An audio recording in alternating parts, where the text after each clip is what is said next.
إن الحمد لله نحمده ونستعينه ونستغفره ونعوذ بالله من شرور أنفسنا ومن سيئات أعمالنا. من يهديه الله فلا مضل له ومن يضلل فلا هادي له. وأشهد أن لا إله إلا الله وحده لا شريك له. وأشهد أن محمدا عبده ورسوله صلى الله عليه وآله وسلم.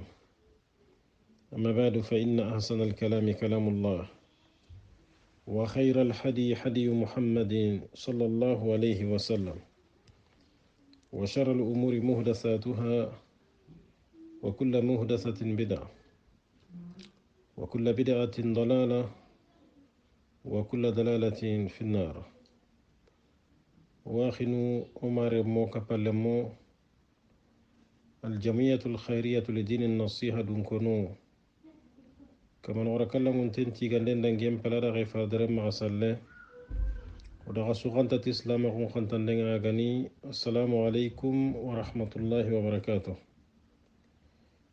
وخنتن دنگا كاتي داغنو كدون كنو نشوي يقول داغنو يغرون داغنو دون كنو نخنتن دي نجوبا وخرم مغنوي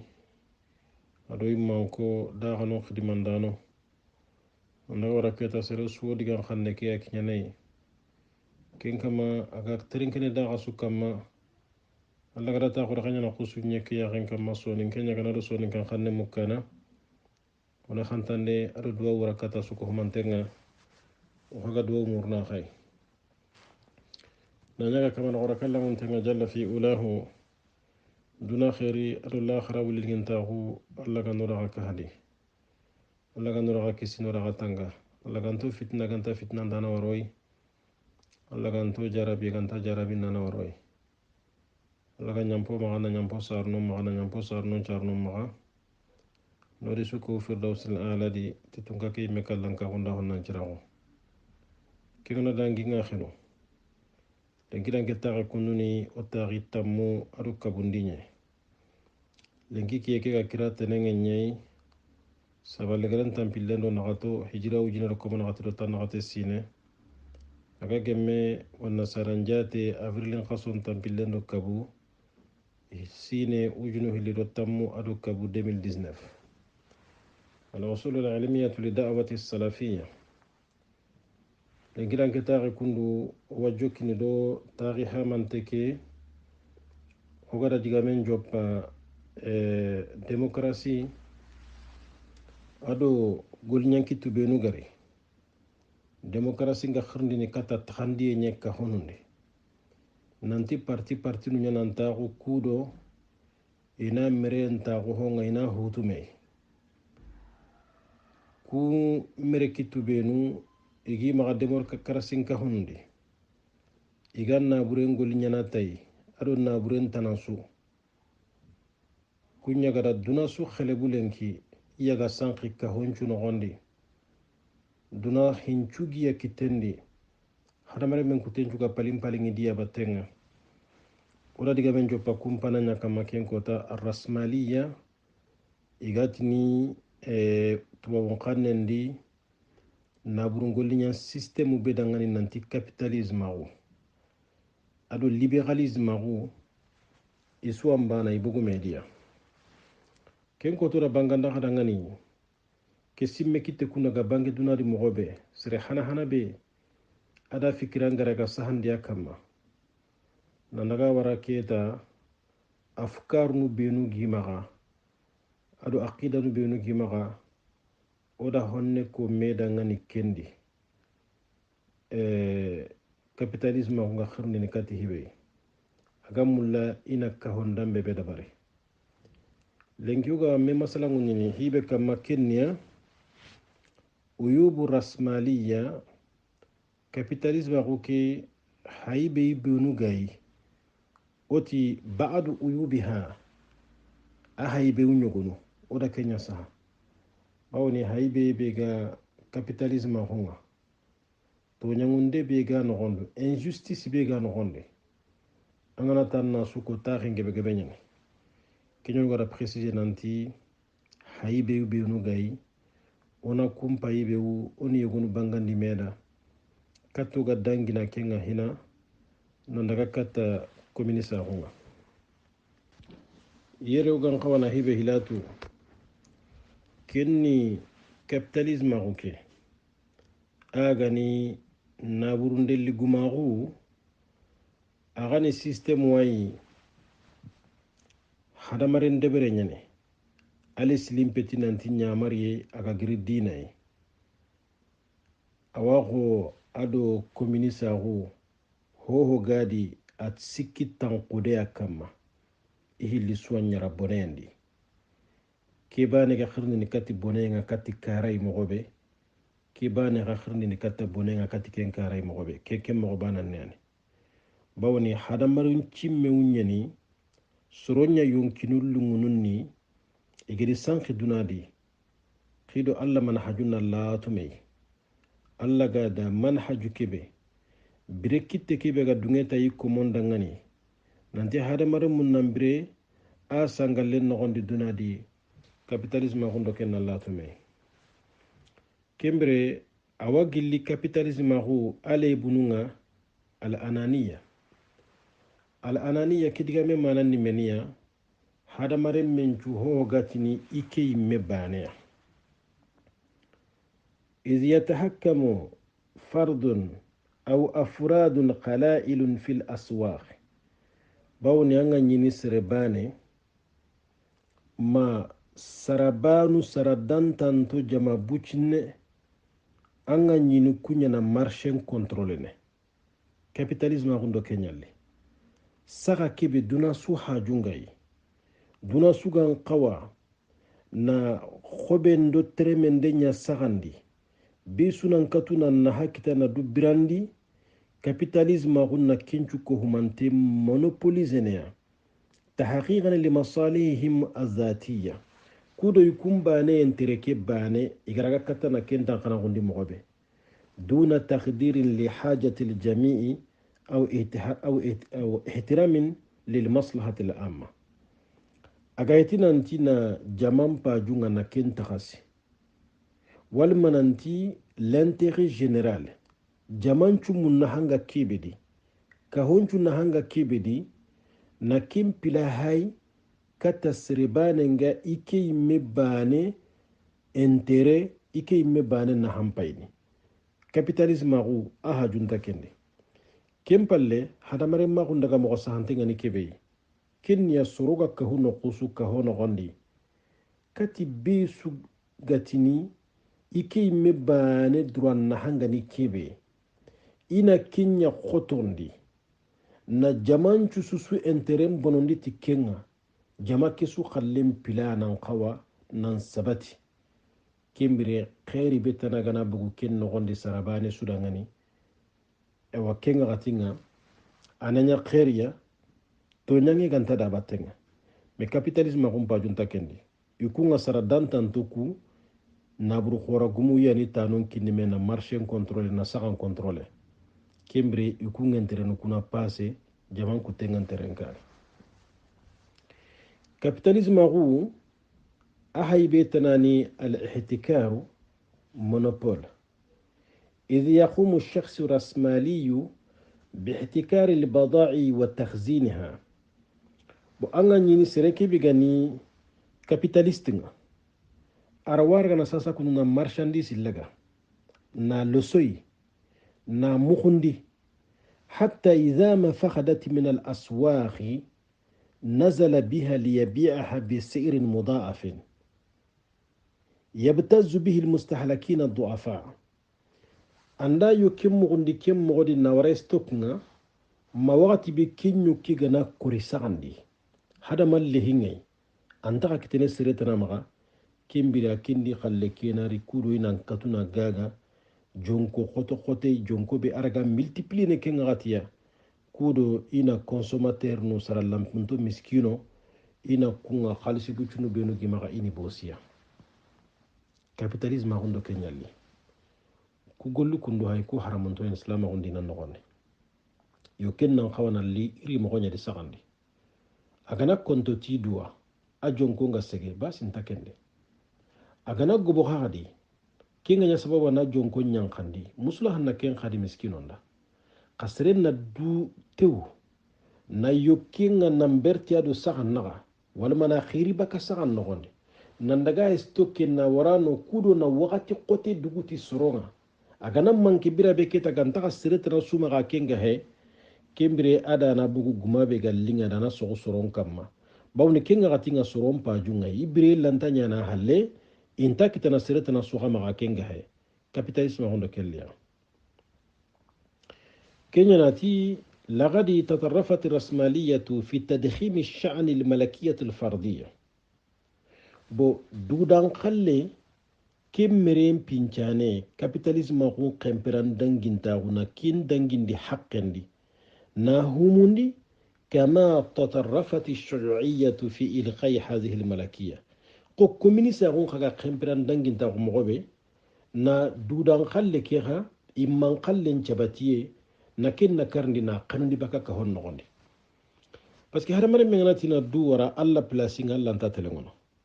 communista ko warna yoga na kinye communista ko kharangi nga wakati be ikum maga ka hon nogondi khoga de makono dudan qalle imman qalle nta khawasere su maga ka hon nogondi ho gani munna hanta hoy khair ya mere hoy ka honda sunan qawalle tanya kitendi kembire be suna golli le tandangani serebani suwa gadi keta ambira do ke haqqe letan na kengutu na kina gai anyeme bon ikun dangi haqqe ndi ken garay me capitaliste nun khari nan dangi haqqe ndi karabane ke i gada letan nyimenu bora nanti multinational nu société khoro kunyana duna dominene yana milliard kesu kapame migari keta na jamanu nyimenu contrôle kempalle ko garne ken diga menga kane bo i gada dangi haqqe ndi ken kuwa ko communista ko dangi haqqendi karabane ke mobe parce que haramare mu ngana tinan biri système no gondi système kibe ga heti nyamari ya ga giri alla yonki lungu nyallona di sego nyangen la nyallona di kembre besu ni antere kiya hayni ke ngatinga o telegon ta kuran ta kitene ken no gondi hinne ran ta kitena no gondi kenyanda injustice be ga duna di lenki anya sababu wana kenju sara kinga na dangi awagili capitaliste هو أحيبه المزاحمة والمنافسة مسوساندي أدو مليغندي نفينشو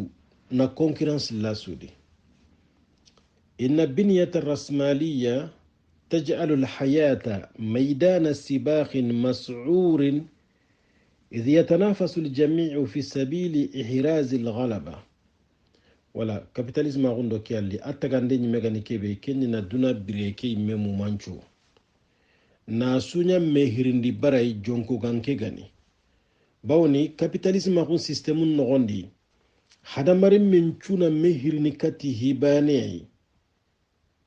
be sugatini iragi kapalle man khale bunu mogobe iraga ni mogobe nampuna yi hoyi capitalisme ago a philosophie ni kiyai ikubire nogondi i hamminte hetiti fofoyi na nabire muru na kahuma megahe kembire ida concurrence lo soron naga kendi findambe sugadi igara nogondi akane da hallesu ina nogondo jiba ngenteren bane hayni kembire capitalisme agondo kenyale وتتحول الحياة عندها إلى غاية يأكل القوي فيها الضعيفة كم بريدان كن سيستم نغندي برينغا يلمني نندغانيا كيتا موريهونغا نيكيبي قمبنغا نيكيبي مننغا نيكيبي خويغا كونوسون غا خاندني مغوبي objectif nga نيكيبي كنيا سمبنتنا سمبل لوغينغا انا ييغا capitalisme غون سيستم نيكيني قونانتي هوغا كوبنو مغا kunni kitengu nyikati miskino khana yuruwe ne kita igana hanken kita na akhiri nan porome honne iga bien condition nan churo ayi naburu khora gumu harsa simma non nyani maga iga simmene system ke no gondi kayfa hobbu chunnu ko benu ga to miskino maga iraga kun ka bosiniya mo bini ka hudu maga وكثيرا ما يؤدي ذلك إلى إفلاس المصانع والشركات بين عشية وضحاها atiana ngaba kemmene legrenga nyana kebe agatelenya usine nunga fighting dabarni ado société nunga fighting dabarni nellendo sogoban naga jama khoro kui kenya mogwane banki khoro nga kinjiga bane ina fighting dabari société khoro nga ina fighting dabari parce que guerre économique kebe ga dura concurrence kebe ga nongani ida finga ida danginde haqqende règle suntagay kembere sembe nga kubenu di ina sembe logo nga ini gana société khoro kunna société le munyiga hadamaren cembento kunna hadamaren sembe logo ini khallum bosiye khani gana ken khani yige goy kembere capitalisme ko ado kesuko mantelle awagili capitalisme wa haybe nga khadi ibtizazul aidi al amila na kitu kharaga khadi kitu kubenu gani goli nyanganonga ni kharaga نيغا كوريندي ذلك أن الرأسمالية تجعل الأيدي الآملة سلعة خاضئة لمفهومي الأرض والطلب ولا أنا نرسا كندو كابيتاليزم غو أغاتي أوغول نيغا نون خاخدي أوي غبالي نيكي بوني كندا سبابو نيمانيا سرو بنوغا غولي نيانا كيتو بنوغا غولي نيانا capitalisme kumpay kun khanyana ko silia mago ko khobeho kibi khagan qawa ni khannem maga yankandi ewa offre de demande à logique ndangani igatini l'offre et la demande kinni gage e kunuga gage homballini alu kubunu hajunga igarna khobo kimbre hadamari mekibi mega gollini capitalistin société nu kunogondi ina hadamare meki me utiliser ne kem mogo de ko iga marchandise utiliser ne kem mogo bana nebedi mimma yaj'alu al-amila mu'arradan fi kulli lahzatin li an yustabdala bihi ghayruhu mimman ya'khudhu ajran aqall aw yuaddi amalan akthar aw khidmatan afdal anda warati kinga nyana sababu na golli nyanga na ouvrier ma employé nanya balli hoy à tout moment wakati dambi su araga warne na khata baka golle nogondi na remplacer na sereta na rabatende geli serebe ga dungene na ngolli nyati muso be ga logonta kentu ga deke maygana sere kita serebe akama laga golli gibi debarni kenka mangampuna kenga sembe ya gana sembe ngolle nyagane ina ken khata ina kenka manjaga batende masire bere garni golle ke dabar nan pesa ken golle mo ke ala capitalisme o ke su ko mantenga dabar donc ke xawa sécurité mbaka gol nyanga nan nanti yala hadamare munyano yi hinne ngano demalle ma hungano ki sire hula na golluno magasino karagisino tammi tampille sine capitalisme ko hajunta kende sire ke be ga golni ma ga tuga de ke be utu igana sire kita kumbene kinka mallaga golle ke dabar ni kinga dungene nangoli ti tugade ya ken tugade ke wure ira betti murna iga baka golnya laqe ke mo bena ken kaman jaga batende mi gana sere kita sere be ganjo ken ga gollendi arga gollenge bende war na khota kenga ma sere be ga golle ke dabar na surun na khota kenga kesu ira wa baganjini golle ken onna ken kaman jaga batende donc capitalisme rondo kellia ahay betanani albatala kinga ni licenciement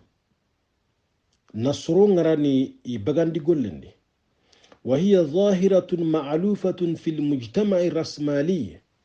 وتكون شديدة البروز إذا كان الإنتاج أكثر من الاستهلاك مما يدفع بصاحب الأمل إلى الاستغناء عن زيادة في هذه الأيدي التي تثخل كاهله أتي شوماجي كي غانا سرول ليسانسي agani demi ho bangante yayi capitalisme gon ka hondi bo adanke bangi kunda wa khotono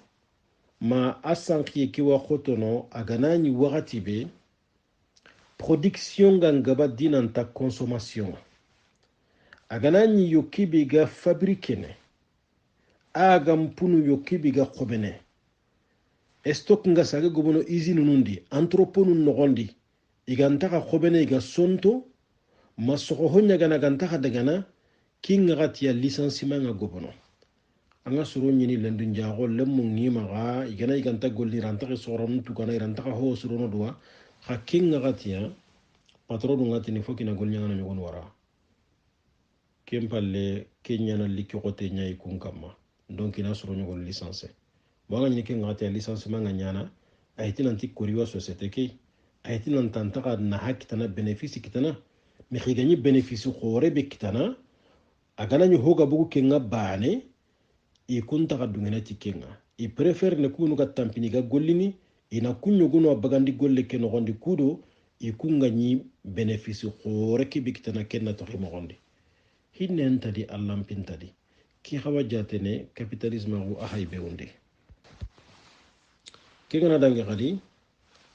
al hayatul mahmuma ken xawa jatene capitalisme ru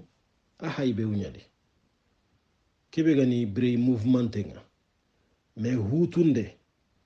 kinga kitene ewa catégorie nuku hilido mena hankebe ga abada kun catégorie nu hilido mena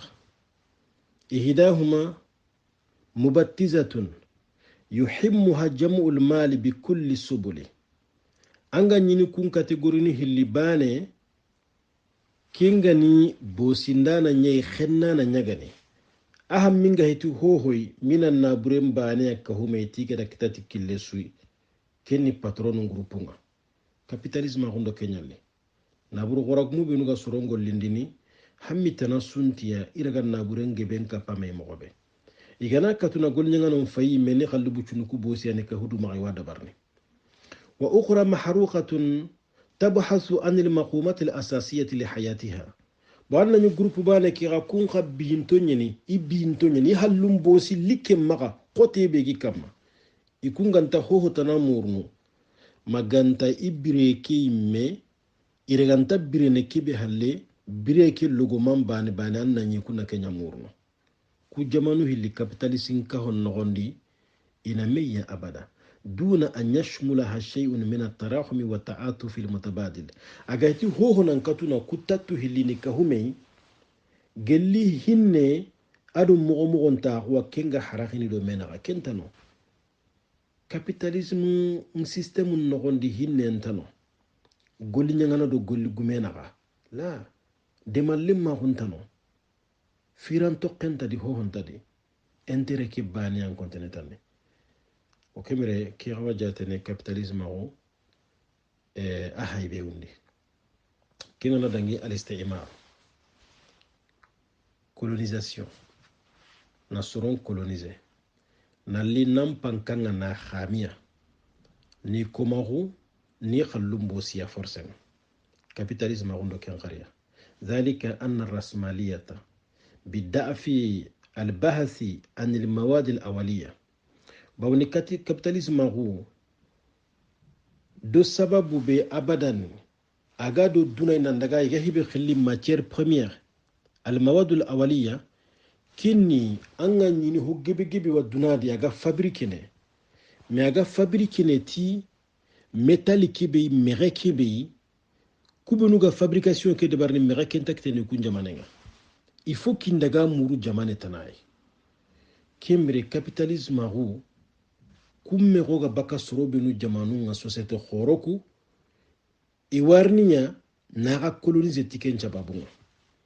ado petroli nga baka kubunu jamanu nga dime dagana ado gazino وبدافع البحث عن أسواق جديدة للتسويق المنتجات ado gadi hibega capitalisme agu société khorom poussene kudo inankatuna marché kurumbo tananu kita pour que fabrication ko ni ma rakata ni kule mogobe ni gaga mogobe كمبرت تدخل في غمار استعمار الشعوب والأمم استعمارا اقتصاديا أولا كابيتاليست نو غاهي بدبرني كندي هلا إرني أن بوبلو نو ناسيونو جمانو تنانو سرو يهارن كون كولونيزيا إيكونوميكما قد دونها قال حالا بدلنكي أمريكا دو أوروبو كولونيزاسيون هناكي كدنجي إغاري نانخنو يغا بيب نو كومارو ogatini wa bakka kendi iriti colonisation forme kurumbatanai kinni société khoro benu garno jamanun nogondi munna hanta ho sugano khairi kille sugano iga controlling bosinoi miga sage tambollono to imme khallenga matière première gan no kusu lenki jamane nyagani dunadi jaman khoro ku iro idegi gujam boyno ida jamane controlling bosagai ode ma kono honta dunadi nahanga yalla gama me kina afrika misalade angana arabu kudo afrique noira ka hume duna khairin chuno maga kangendo jamando yaga nyomundo aluminium ndo pétrole ndo gaz ndo richesse agricole ndo zinc ndo fofo ndambe dunadi alla da kinoyo mi woga problème suna gondo na kenya problème no gondi donc indari no o coloniser économiquement o bankinu ino gobo ina hotel khoron khobo ina chemin fer no khobo ina poro no khobo ina télévision ka privé no ngunyi no ngani ina juenka no ngunyi no ngani ina yani fofo go maka munna hanta hoy kangi nga bakano gube jama nga bakano gube pétrole nga bakano gube ini kitencho ko inta asukama kembire o etanu lantaka i budget nu nyumenu votene sinendi mina nyillete likunya babu khadi ange ngana nyanka ke nogonde anga nyagami be khenchene kati an korenga ke ngana yaganta kitena maga abadanga tele usere yugoi akama nyaga antimandine kinga mangananyi allan kannana ga haya manya dina kadirina nan kuma kuno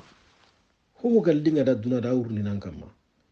bo ina jopa na Kenya hila no coloniser économiquement wa fikriyan wa siyasiyan wa thaqafiyan thaniyan kinga na dangi capitalisme ina ilo awasa soron coloniser ne simen karan birambi gada ka honun dominer économiquement aga monnaie do ka hohor ganta gérer me iya gama gérer hada kimbire simme burube nu gi kollondi kafira ko be gi maga inari kello soro nyin kollon na kem pochine na sanka ka hon nondi inara ka honuku inari contrôler ka bosa kay siyasi an karanga politiquement aga mankon ta hunde inira kello ken kadi aga prise kibegi palen nogondi ikum pilan dungeta ta renga kimra gatawo mera kunchugana ka hunanti demokrasi ni taga katia mulla ikungana tunanti kenka mangana ranti kungentere nuku servine khama du tampini kenka mantata wono agana har taqwa jamana ki khotina magawa grindene bo kimbri nagar inara contrôler saga karanga culture karanga inari damben ka imposa gai nantaga bire mo ke migada yelema nani kumbire mo nga kada duna haytan o gadiga mesuko no kunu sire sugane haqlante yanga tunanti dunana kimu koy messane nyadi lenki وذلك فضلا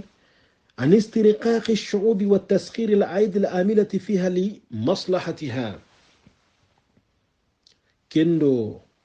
يغارنا سرون كوماغو نا بوبلو كوماغو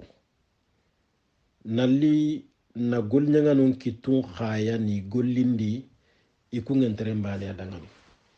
angana délocalisation paisasa société europe no Amerique ndo Europe no wakati naridati bo ikunga tukade be kini golnyanga no nga Europe ma Amerique kengi kutena shere nga kenna khoti kunda ina daga société ke ina bogoti ina daga tonto Asie mina daga tonto Afrique no kuyogo imeno maga manevre bon marché nga no be golli laga bana neke be sirenga nya dabar no Europe ti milio de keme ujine milio no hillia ina daga Bangladesh ma Pakistan ma Indi ma no khutana ma Chine ma duna no khutana ina soronga raken golli bana nei intahar ken tugade takhandi tammunki ni kamanwe anna nyina kun kamanu gollindi khadi condition no hondi kumenu gani golli ni ma gaira kun ngontar na golli ken condition no hondi hygiène sugantay capitalisme hundo kellia to gebe arno occident ere iran gebe arno khannenga montoro gebe kitenga sakki gebe wasron khannenga telefo gebe jibanundi idegi fabrique jama miskino ko na soron gollindi urondo kiye mi hakkun kinya ina su gana na rigi jamana nonde capitalisme hundo kenyale imme ONG nuku organisation non gouvernementale nuku yogona ngana kende no sene igalem na muccu ngolini jamanu yogoni iga yakharun golini atelier no gonde leru tammido ho igalli hindini iga tugade be kinne ranta to hono rantande angana wato ranta ordonnance ya nyitten khobro nan jarata capitalisme hundo kenyale na hada mare men utiliser khuanga madda yo king utiliser ne mogobe kibi gana tampia maganna kengaranna an khirkullo hotanai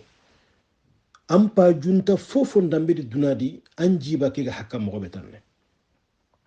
capitalisme ngombe kenyalle kengana dangi al hurub wa tadmir guerre ado destruction guru jandu binu ganyana do capitalisme ngombe tan فلقد شهدت البشرية ألوانا عجيبة من القتل والتدمير والله لمن تنشد دنا دا كاوا فينون دامبين چونغري لنكي جلك كاريندنغا ادو غروجاندنغا نا كاهونغا نيكرا parce que colonisation a nature nyimi me ay résultat ni kenyay agada kanu hawjanti bi yankandi suron kamay jamanun nogondi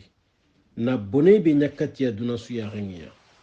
jamane kibe su gere nga kamana ngira nogondi ga jamanu ko karna akunda simma jamanu kure mu ituriya ba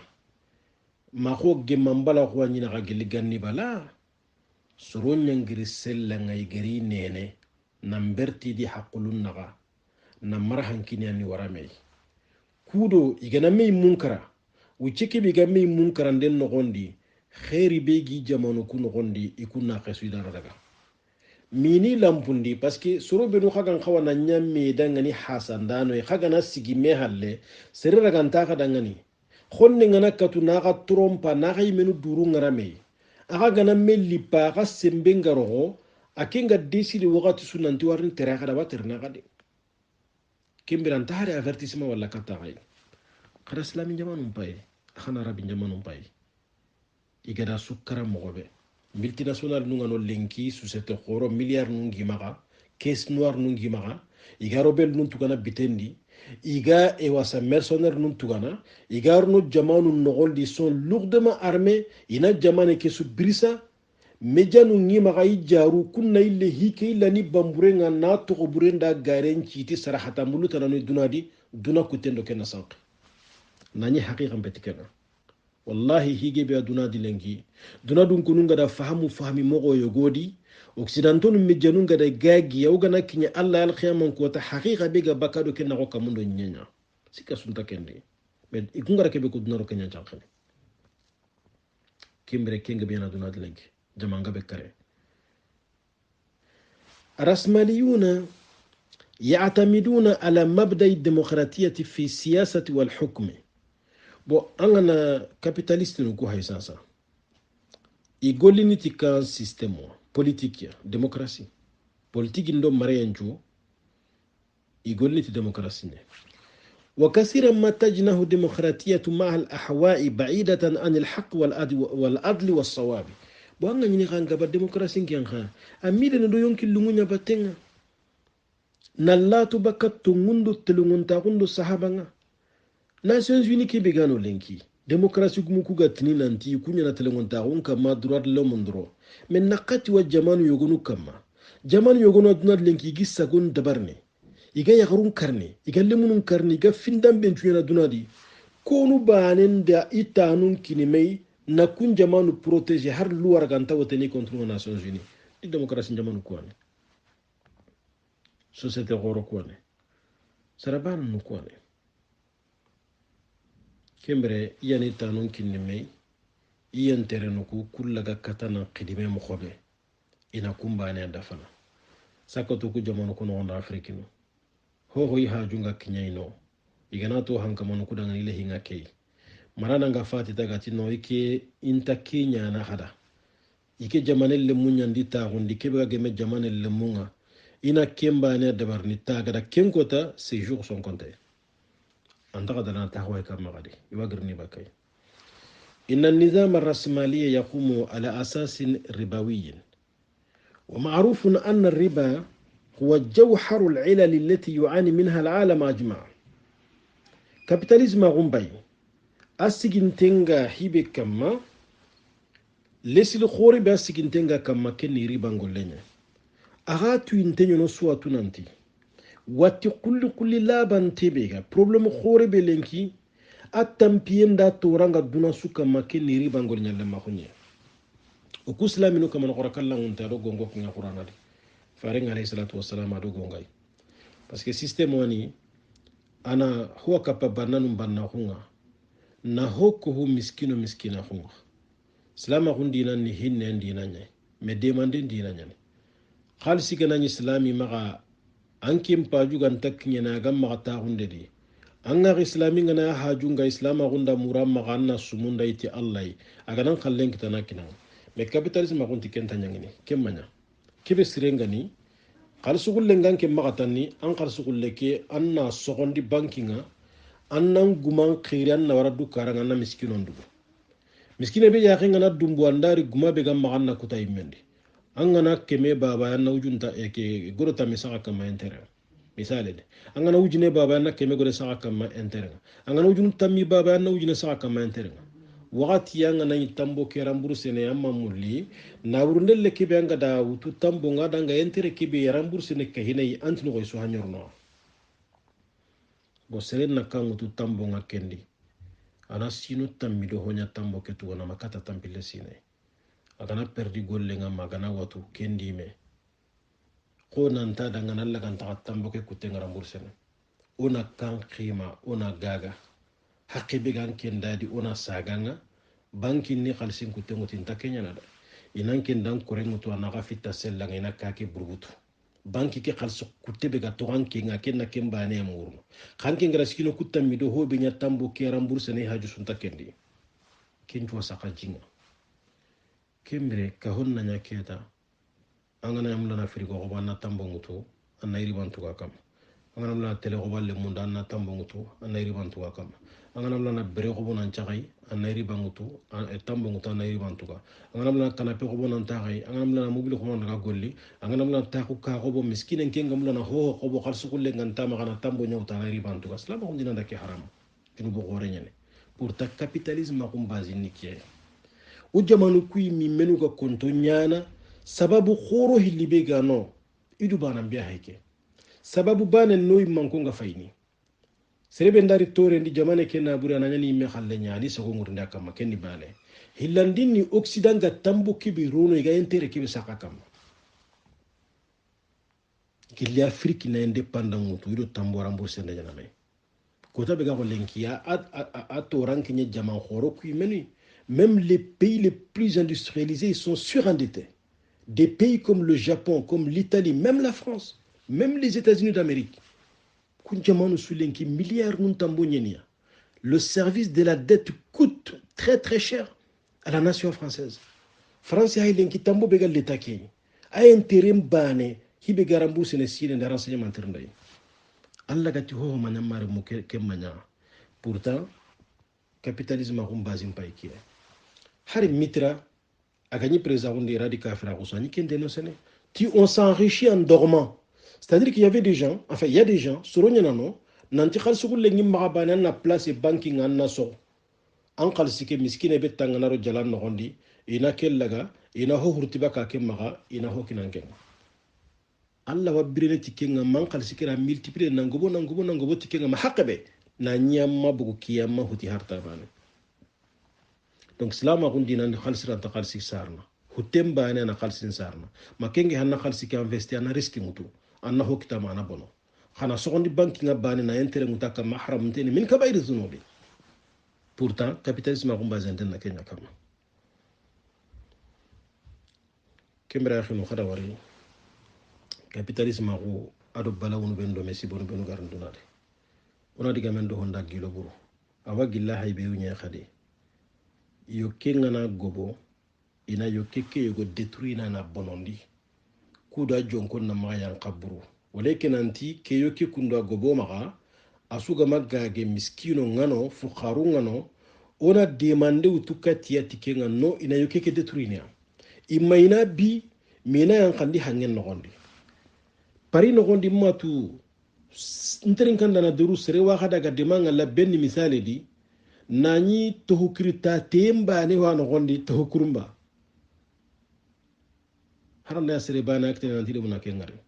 manna benni ni tohuta noge ngada su hokurumba khanoge ke banan tenta kainai tahu kurumba kurumba kurumba limaze ga kenda barni na détruit amma akidi sere gaf agama gage kenna bonondi sere magautu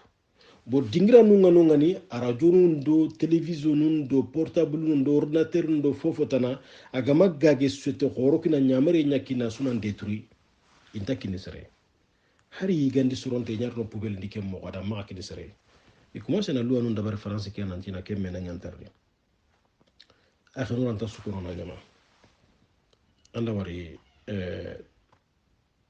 capitalisme ma wado kiyalle na nyi wuce be ga ken dabarni na yige hon détruit ken nañu soro ñogondo dulle nga hankene dulle nga kun halakini xinta kinne parce que capitalisme ma xolni kiyay kubenu igarti système kay iya toranga duna suka malenki hammi sunti duna dini jibanu pagaga ida kahono kara ida limaniten toro ida dina num promo harasa sangalle suntano ngani ga ma xoso capitalisme u adiga men ñogo hayke kundo kande ho honta keno gondi bo jamanu ku islami jamanu ku menu be no igaro demokrasi ndi gada parti nun ta gondi parti gobu wono ngani ina kidega kille kundu akama diga me kille gre ngata re no gondi inshallah mingar parti nu ñogon to gonon ko afriki me iga capitalisme système nyakama iga libéralisme un système nyakama warni parti nun to gonon ko kinno ko fahamu islami ñu gonu galato mo be sankunta ko ndiga ma baga seda islami ñu gonu lato de ilato mo buru nani ma bata seda kiyani hada mare mi an taxawananti duna suka disena lo hibedan na ladi na nyamma krosi amma to haqiqa ngani kebe Allah ga no rakis no ratanga xana am po ma diga men giulenga wala len ki diga men ci general nga na tare taren ko inshallah taala wo diga men jopana communiste on kama communiste on xagani kebe ay ideologie ngani kebe ado waga économie ngol ni mogobe ado waga hadamaren kappe société géré na mogobe inshallah taala warno honno ko meda ken khadi wa akhiru dawana alhamdulillahi rabbil alamin wa sallallahu ala nabiyyina muhammadin wa ala alihi wa sahbihi ajma'in wa assalamu alaykum wa rahmatullahi wa barakatuh